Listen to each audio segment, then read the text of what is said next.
Hello, it's Randi Rhodes. Here's a clip from our show, and go to randirhodes.com for the whole thing and a podcast. Buy a stinking podcast. Mary had a little man. The fall. We believe that all men are created equal. To the magnificent mosaic that is America. From radio beacon to radio beacon. I have a dream today. Change has come to America. Believe me. Knock, knock. Who's there? It's a figment of your imagination. Randi Rhodes Show. Turn up your mind. Mr. President, whether Iranian cultural sites would be on any future target list. Well, as I said yesterday, it was very interesting. They're allowed to kill our people. They're allowed to maim our people. They're allowed to blow up everything that we have, and there's nothing that stops them. And we are, according to various laws, supposed to be very careful with their cultural heritage. And you know what? If that's what the law is, I like to obey the law. But think of it. They kill our people. They blow up our people. And then we have to be very gentle with their cultural institutions. But I'm okay with it. It's okay with me. I will say this. If Iran does anything that they shouldn't be doing, they're going to be suffering the consequences, and very strongly. Is this any way to run an illegal, unnecessary, destructive war? It's self-destructive is really what it is. I mean, this is happening right now. He is sitting there in that yellow chair with Melania sitting there like a hostage in a hostage video, and the Prime Minister of Greece announcing that he doesn't understand why we have the laws of war. He doesn't understand that you don't torture somebody because then you put your own troops in harm's way of being tortured. He doesn't understand that you don't hit UNESCO heritage sites that are 100,000 years old for a conflict, that probably will be, mediated in some sort of an agreement in a third country down the road. He doesn't understand any of this.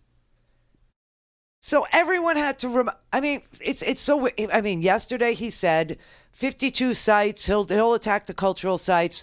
Then they asked him, did he mean to say that? He doubles down and he said, well, they kill our people and that's what war is, and it's what you're choosing. It's what you're choosing.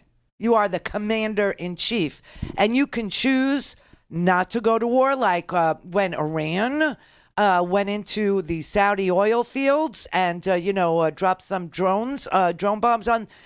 We decided we wouldn't get involved. And you know what that did? That forced the Saudis to make overtures to the Iranians to settle it out, to get it right, because America wasn't about to. And now all of a sudden we're in, and now we're out, and then we're in, and then we're out. And yes, we're going to bomb cultural sites. Then he says, yes, we're going. Well, I'm doubling down. I'm going to. Then you have Pompeo saying he never said it. Then they say, yeah, he said it. He didn't mean it. And now he says, I said it. I meant it. I won't do it because I like to follow the. I mean, this is the gang that couldn't shoot straight. Our troops deserve more than this. Okay, you can't have 50,000, 60,000, 65,000 young kids in harm's way, willing to jump out of airplanes, willing to attack, willing to put their lives and limbs on the line, with a gang that couldn't shoot straight. When you have a gang that can't shoot straight, I suggest avoiding the shooting.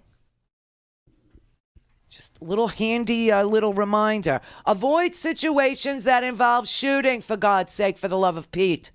Heavens to Murgatroyd. It's just like, but they say tragedy plus time equals comedy. So one day, this is going to be the funniest thing ever. I just wish it was right now. And it could be. It could be if you had any Republican senators or any Republican members serving in either house who believed in the Constitution and a sane president, and that our troops deserve better. But we don't have that. I'll tell you the truth, not a single person knows what Trump's strategy is. And from listening to this unhinged little thing with the yellow chair and Melania sitting there as a hostage in a hostage video, I could tell you he has no earthly idea what he's talking about. He only becomes animated when he talks about killing things, destroying things, maiming things, burning things, attacking things, and impeachment and Senate trial. You know, this is the only time I'm innocent. I didn't do no collusion. No, the man is a freaking liar. No one knows what he's doing, including him. The entire world is in freaking chaos. Because discussing Trump and strategy in the same breath, this man is total id. You know what? Talking about Trump and strategy, it's like looking at your dog when it's humping your leg and wondering, what is the end game here? Do you notice? What does victory look like for you? He doesn't know. He just does it because it feels good to him. He doesn't know.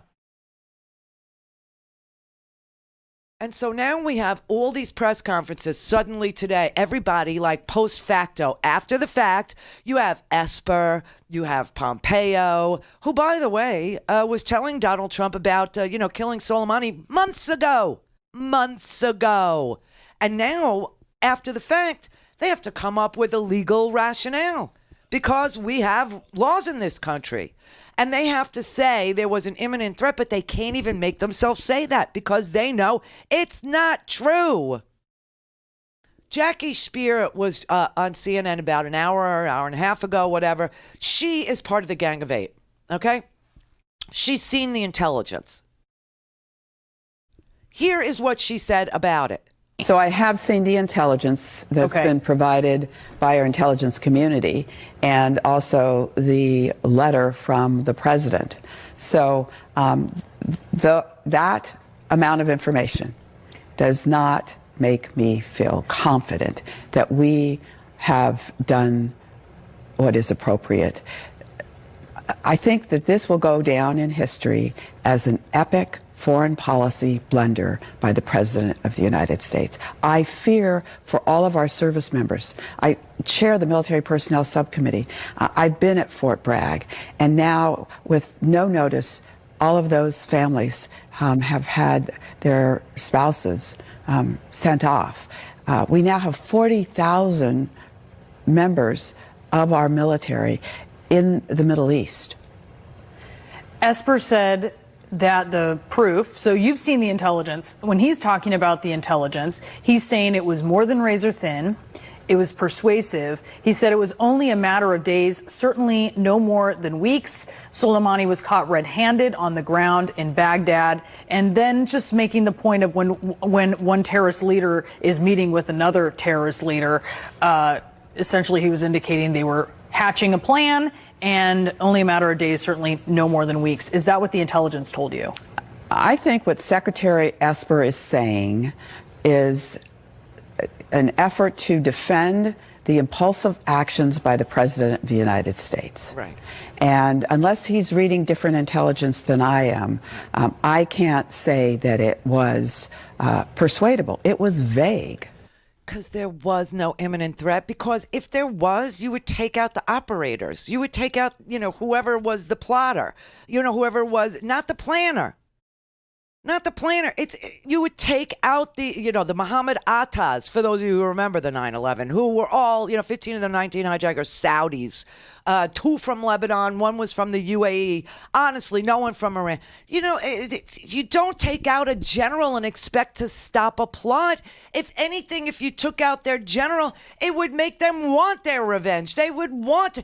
And so if there was a plot in place that was about to take place, it was imminent, it was, then the people who were doing it, the people who were positioned, and the people who were instructed about targeting and plotting and execution of that, they're still there. We took out one freaking general, second only to taking out the Ayatollah himself. And this somehow was going to stop an imminent attack on God knows what. I mean, it makes no sense. Because this is Donald Trump, and the longer you're around this man, the more likely you are to do stupid things. That should be his campaign slogan for 2020. Trump, I do stupid things. Come join us and get stupid. You know, stupid gets exponentially more stupid when all the smart people are removed from the room. Just remember that.